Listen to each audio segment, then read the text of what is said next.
So we got him. We got him. We got Ahmed Rahami.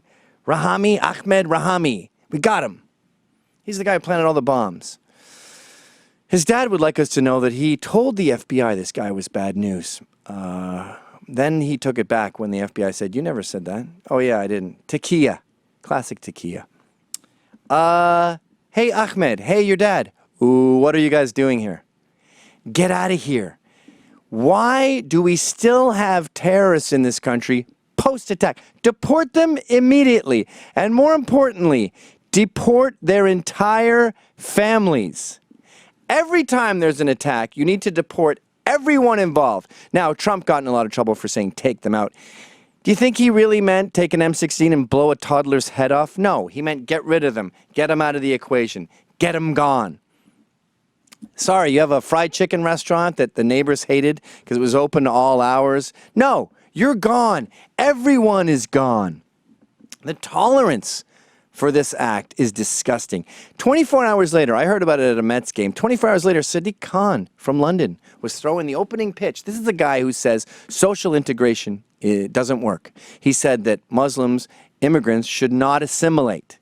He's here to stop Trump. You know what Trump said? Trump said, I don't like Muslims coming in. Right now, let's have a moratorium. Going back and forth. A lot of these guys are getting radicalized post living in America. So they have normal childhoods, then they go out and get radicalized. They're going back and forth to training camps. They're getting brainwashed, basically, and coming in here and learning how to blow us up. He said that's an issue. They called him racist. A guy does it, and Hillary Clinton says it's Trump's fault. Trump's fault for pointing out that this is happening and we should stop it? Get rid of them. Deport the entire family. In World War II, we took Japanese families, separated them, German families, separated them, took all their land. That was pretty rich, putting them in internment camps, though Michelle Malkin creates a good argument that it wasn't that bad, and it was very effective. America showed up late for World War II and won it. But can we at least get rid of these families? That's what Israel does. It works. Everyone's gone. Now, it's just a handful of bad apples you keep hearing. It's maybe 1%. Look at it. They count up the actual people who set off the bombs, and they go, well, that was 5. The odds of you being attacked in a terror attack are 1 in 3.6 billion. Yeah, great.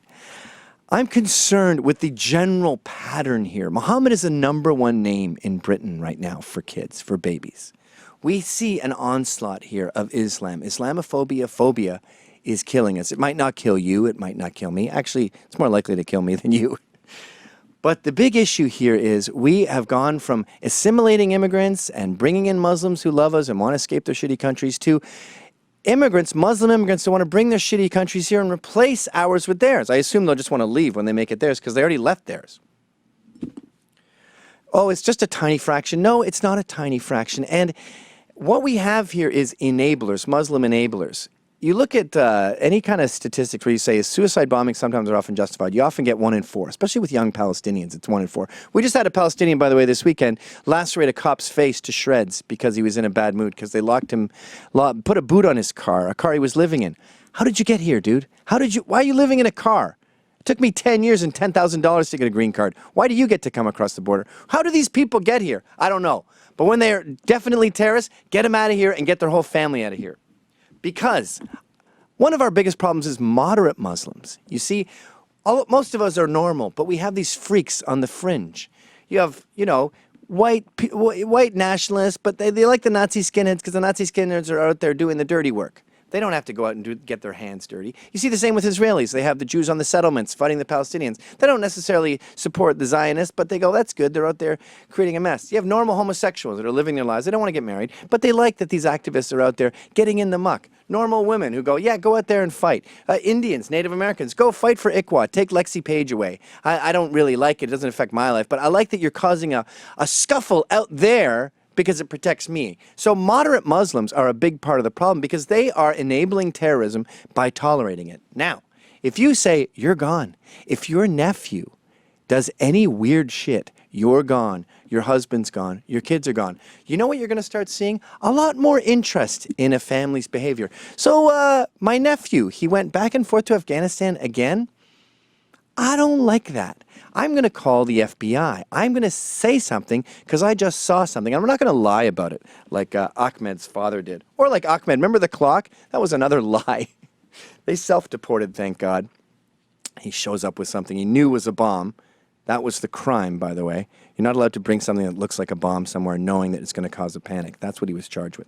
But the president goes, come on in. The Mets go, come on in, Sadiq. Throw the first pitch. We tolerate it. We think it's cool.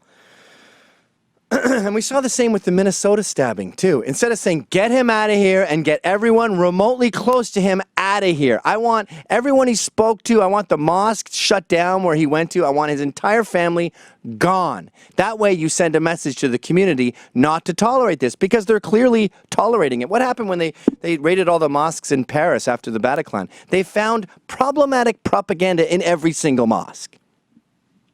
But you know what our reaction was when the Minnesota stabbing happened? Same as the Mets, same as the throwing the first pitch. They said, I'm really worried about how this might affect Somalis. This confirms their worst fears. There might be a backlash. There might be Nazis that attack them. That's the first thing we think when a Muslim randomly stabs people. We worry about Muslims' feelings. I ain't have it anymore. Joy Brighton is the author of Shariaism is Here, the battle to control women and everyone else. And she summed it up beautifully when she said, when a terrorist kills someone in this country or terrorizes someone in this country, the entire extended family must be deported. That way, it is very humane. You just get everybody and you put them on a plane. It's only the family members and extended family members who want to stay in this country who can police their own family members. The only way we can beat extremist Islam is from within Islam. And I know that sounds so mean to you. That's precisely the problem. You are so weak that you're laying out the red carpet to wipe you out. When you're so nice and you're so Islamophobic, you actually create a vacuum for a much more fascist dictatorship to come in. That's what Sharia law is. We're begging for it. Look at these people. Look at these dancers. Aren't they saying, bomb me? Look at that guy.